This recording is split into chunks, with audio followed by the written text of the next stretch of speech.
very tough. They're very spoiled. They won't take rice. So what I'm going to do is I'll write them a letter. Therefore, you'll pay 30%, 35%. 何としても国益を守り抜かねばならない。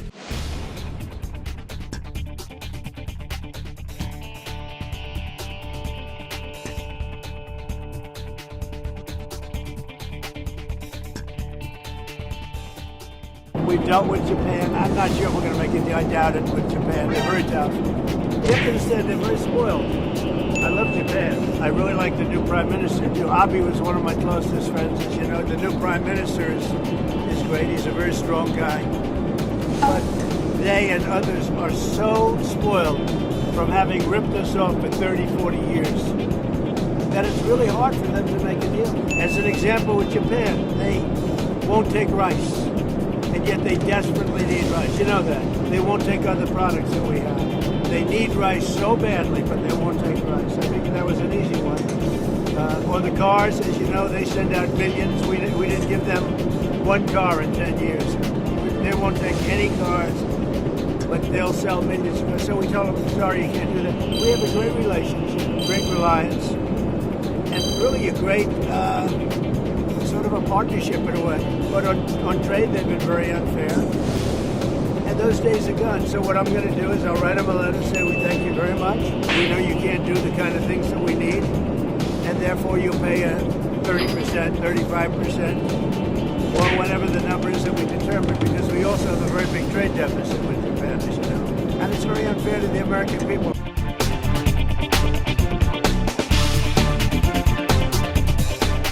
何としても国益を守り抜かねばならないと思っています。いろんな国とアメリカは貿易をしていますが、一つ申し上げておかなければいけないのは、日本はアメリカにおける世界最大の投資国である。そしてアメリカにおいて世界最大のいろんな国が投資していますが、雇用を生み出しているということです。それは他の国とは訳が違う。基本にあるのは関税よりも投資ということで、これから先も国益を守り抜いてまいります。その時にアメリカに売れる自動車が減るとするならば、内需の拡大、そして輸出先の拡大、そういうことも合わせて日本の産業を守り、アメリカの雇用も生み出す、両方やっていきます。米の生産というものが減りすぎたのではないかということです。もう一つは米のようなものは価格弾力性がちっちゃいので、少しでも供給が減ると値段が跳ね上がる、こういう商品特性を持っています。そうすると輸出ということも念頭に置きながら、昨日も会議で申し上げましたが、米は増産に舵を切るということです。They're not going to be fighting each other. Like two kids at a schoolyard. Daddy has to sometimes use strong language to get use stuff. strong. Mark Rutte, the NATO chief, he called you daddy earlier. I think he likes me. If he doesn't, I'll let you know. I'll come back and I'll hit him hard, okay? The daddy thing, I didn't call him daddy, not that I was calling President Trump daddy.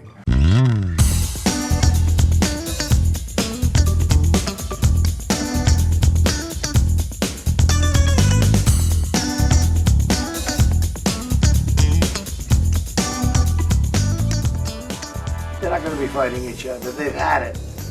They've had a big fight, like two kids at a schoolyard. You know, they fight like hell. You can't stop them. Let them fight for about 2-3 minutes, then it's easier to stop them. And Daddy has to sometimes use strong language to You have get to use stuff. strong language. Every once in a while, you have to use a certain word.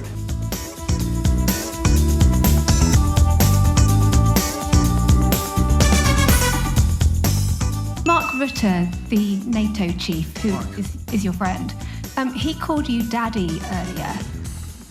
Do you regard your NATO allies as kind of children? No, he likes me. I think he likes me.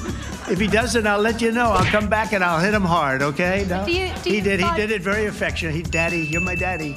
Do you regard your NATO allies, though, as kind of like children, and they're obviously listening to you and they're spending more, and you're obviously appreciative of that, but do you hope that actually they're going to be able to defend themselves, defend Europe on their own? I think they need help a little bit at the beginning, and I think they'll be able to, and I think they're going to remember this day. And this is a big day for NATO. You know, this was a very big day. They took it.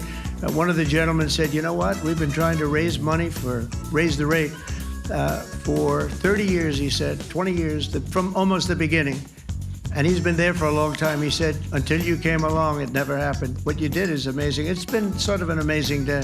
The daddy thing, I didn't call him daddy. What I said is that sometimes in Europe, I hear sometimes countries saying, hey Mark, will the US stay with us? And I said, that sounds a little bit like a small child asking his daddy, hey, are you still staying with the family? So in that sense, I use daddy, not that I was calling President Trump dad.